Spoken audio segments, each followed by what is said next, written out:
Okay, so I'm almost done with my granddaughter's little leather plaque here. As you can see, it's got one good looking silver shine background. I still gotta come back here and color her little stars and planets. I was going to leave it natural leather, but when I put my oil conditioner on it to let it set overnight, I did not know that the dauber had, from my previous work, had some black ink on it. So what happened is I coated it, and I coated it again, and I'm thinking that this the black outline, I think, is what done it here, plus from the previous one, and it made it look like I just got done tripping pipe on an oil rig, dumping like 2,500 feet of oil, and have my hands are actually fairly clean. Right now you can see where I do have some dirt. Because of the coronavirus out now, I wash my hands probably 20 times a day, and this is as clean as they get. But yeah, there was black streaks all over this, and it took me quite a while, especially here in around the name. But this is what it looked like. When I woke up and seen that it was like that, I was like, crap. So I went and put some more conditioner on a scrap piece that I had, and you can see the leather, or the black streaks that it left on it. And this is actually fairly good compared to what was on here. So I was like, well, can I paint this over the oil? So this is what this paint is for, just to see if it'll even go. Now this I had to do probably 3 coats on. Yeah, trying to get all that done. Oh boy, my hands hurt, my eyes are buggy again. But I even did painted the sides on it. So she's ready to mount now. Well, like I said, I gotta recolor these stars again, because instead of just trying to go around them, I painted over them and said, screw it, I'll put some color on it when this dries. And so I'm probably gonna have to make these gold now because they were silver. But anyway, Jasmine, your heart's almost done. I'm gonna go outside right now. It's kind of cold, and I'm going to cut out the heart, get this mounted and glued, and we'll go from there. I really didn't want to put a background on it because I do like the look of natural leather, but I do think it looks pretty good. I mean, you can see the texture pattern here.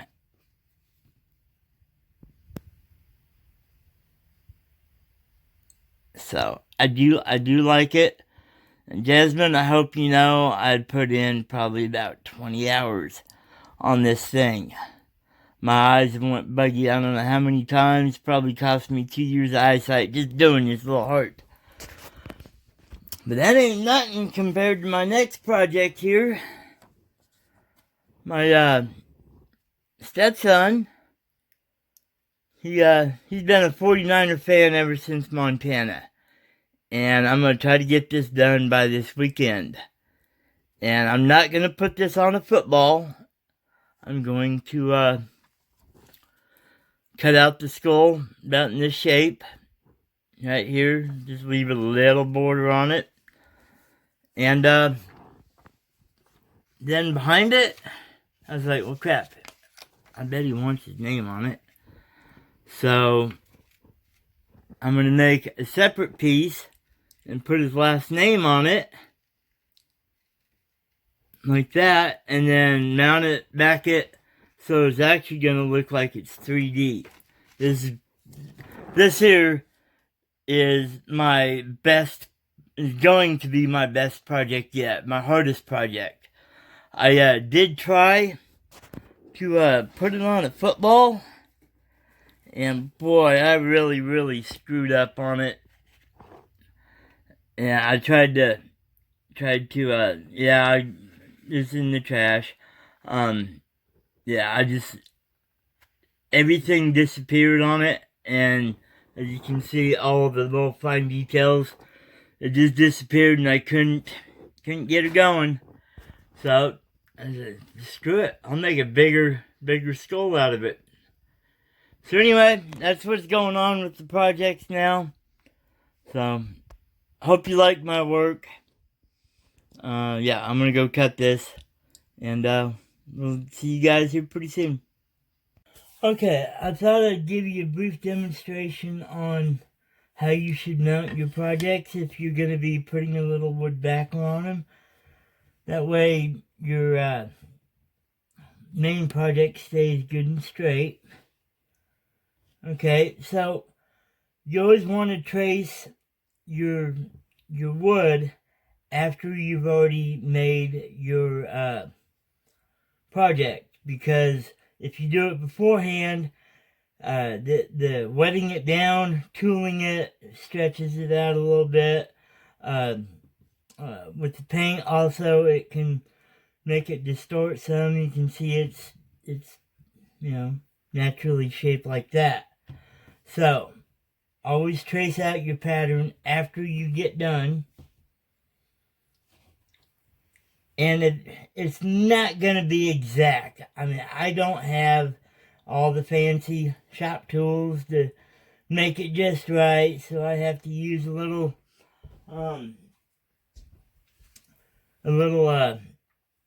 wood block, sanding block to get her down to where I want it.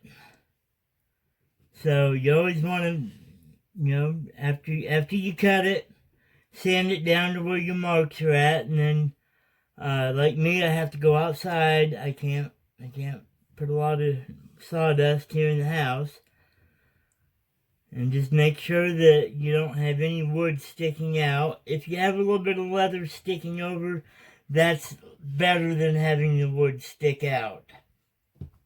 So, I accidentally cut on the wrong side. I would usually like to have this grainier stuff. It's easier to glue to. So the smoother side, I took that sanding block and made a whole bunch of circles. I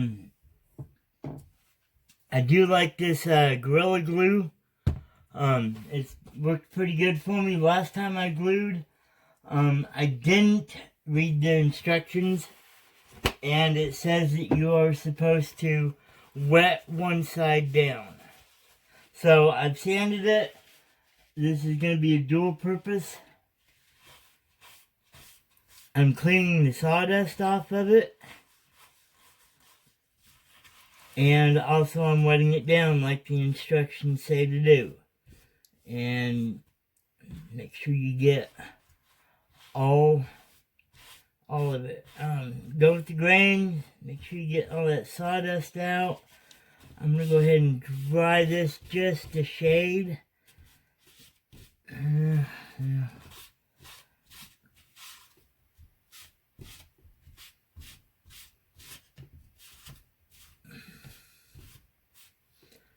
Okay, there's a little bit of lint there, but you know what? We're just going to have to go with it. Now this Gorilla Glue, you got to apply a little bit liberally. Especially on the outer edges. You want your edges to be glued down pretty good, but you don't want thick globs, so you're going to have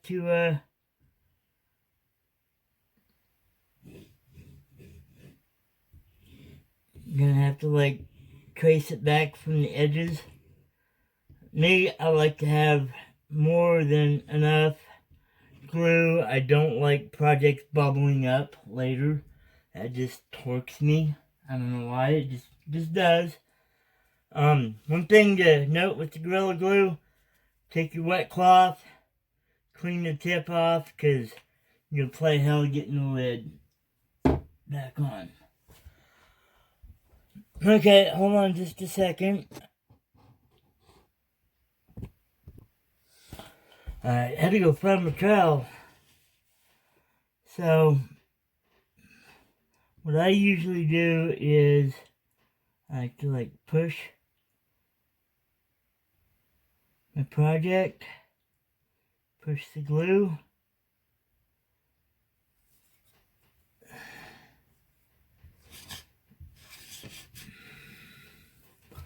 and every now and then you're going to have to take your scraper out to the shed and wire brush it, because you get too much crap on there. You don't want to work right.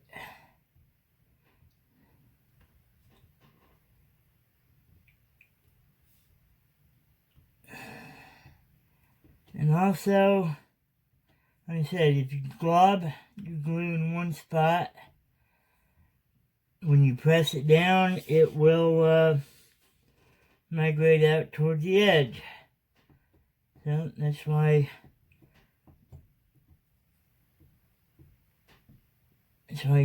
I like to trowel it down. That way it's good and even.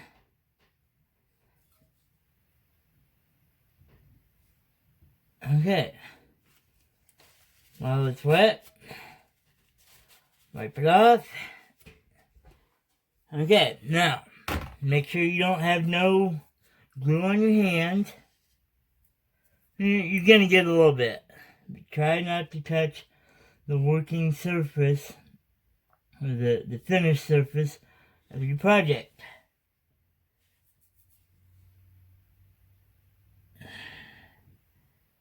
Get her lined up as good as you want. Make sure your wood's not sticking out on any one spot. Looks like we're doing pretty good here.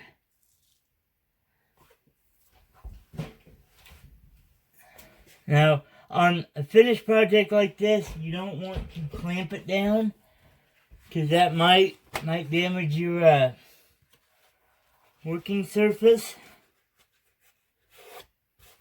So what I'm going to do is I'm going to cover it.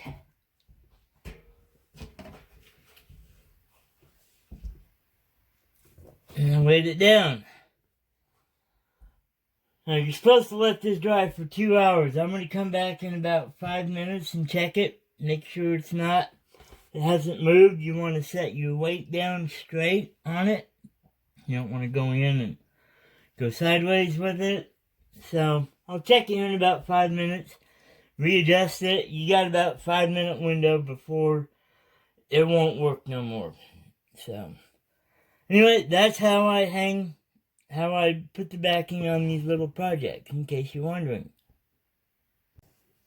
Alrighty, hopefully you guys can see this.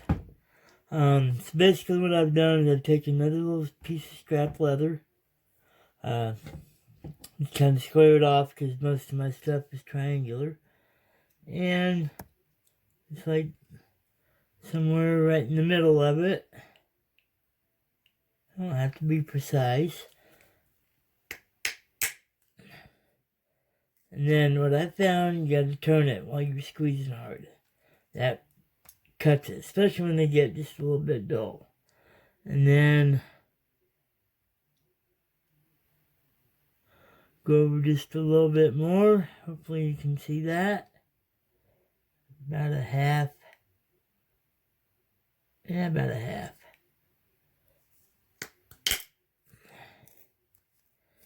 And I felt that one tear a little bit. And do the same thing to the other side.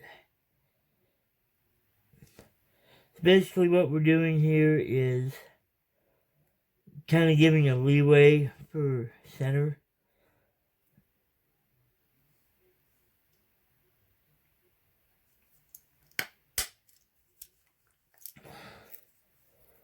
Okay. So basically, yeah, we have a little punch in the middle. Now I have added color and of course some dog hair. I just went ahead and painted them gold. That seemed to be the one that's gonna stand out the most.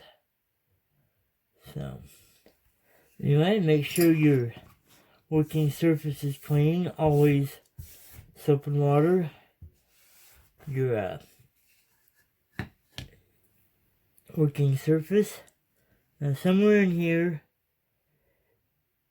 is going to be close to center. And you see we got the point right there. So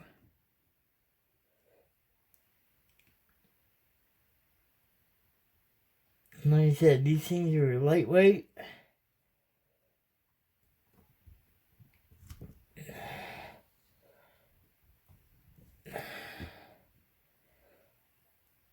As long as you're using thin board, it's pretty easy to put these thumbtacks in, but sometimes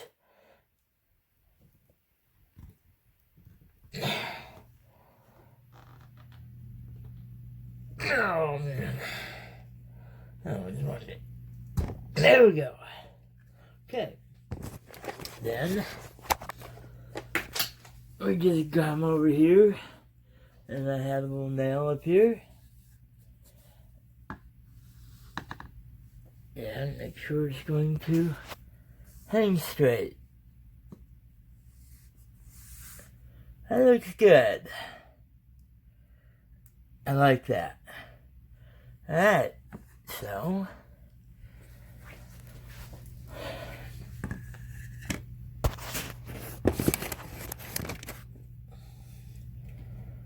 take the back off.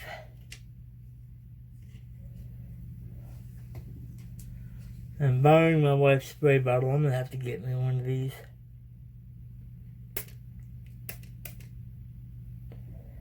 Okay, just let it soak in for just a second. Alright. And, or, where the heck did my Gorilla Glue go? There you go. I just, don't you hate when you do that?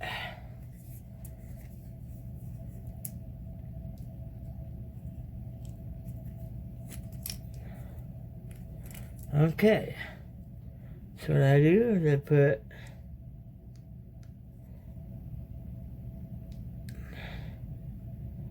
just a bit of Gorilla Glue on the nail.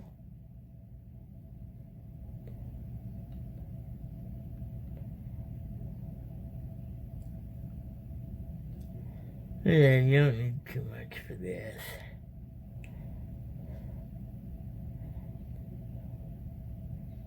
Just enough to hold it.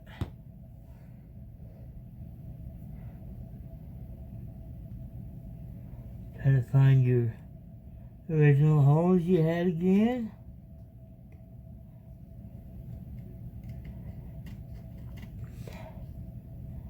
Well, there we go. And normally I just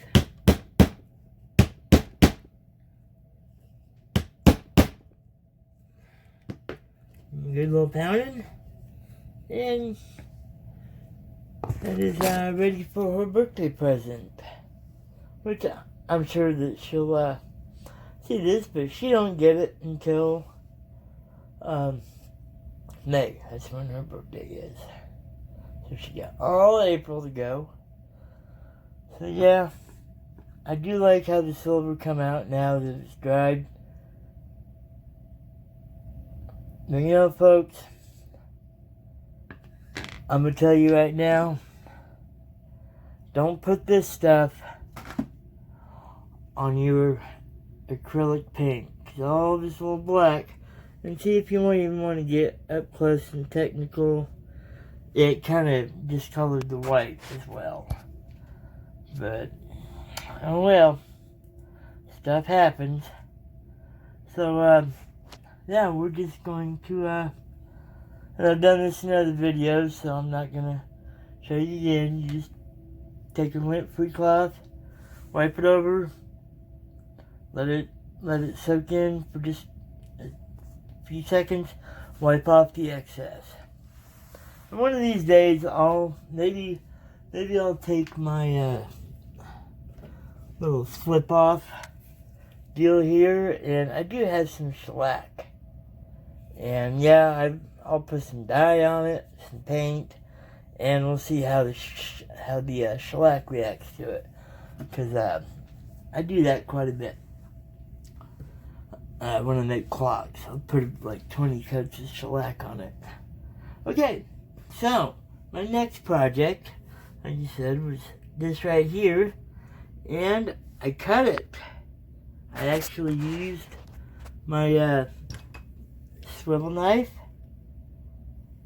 and she's all cut. Now, it's not the best, but I was bound and determined I was going to make it work. And, you know, it's like I said, it is not the best.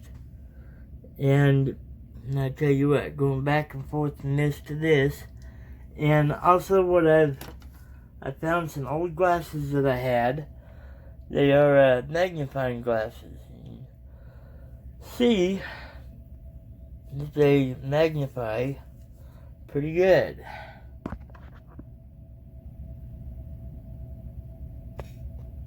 I think there are 3.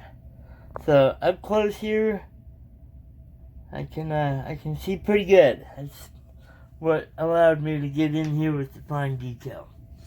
So folks, do whatever you gotta do to make yourself better. Challenge yourself.